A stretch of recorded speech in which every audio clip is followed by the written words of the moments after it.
गो हत्या बंदी, गो हत्या बंदी, गो हत्या बंदी, कत्तलखाने बंदी, कत्तलखाने बंदी।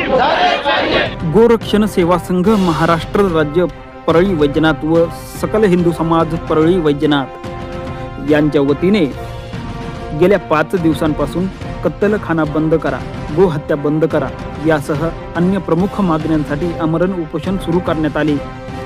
या उपोषणाला सर्व स्तरातून पाठिंबा मिळत आहे।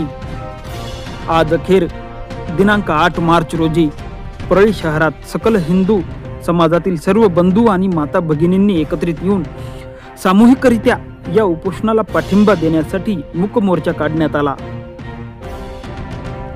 हा मूक मोर्चा परळी येथे राणी लक्ष्मीबाई टावर पासून नगर परिषद येथे निवेदन देण्यात आले। या मूक मोर्चा दरम्यान पोलीस प्रशासनाचा मोठा बंदोबस्त तैनात करण्यात आला होता। हा मूक मोर्चा शांततेत पारही पडला।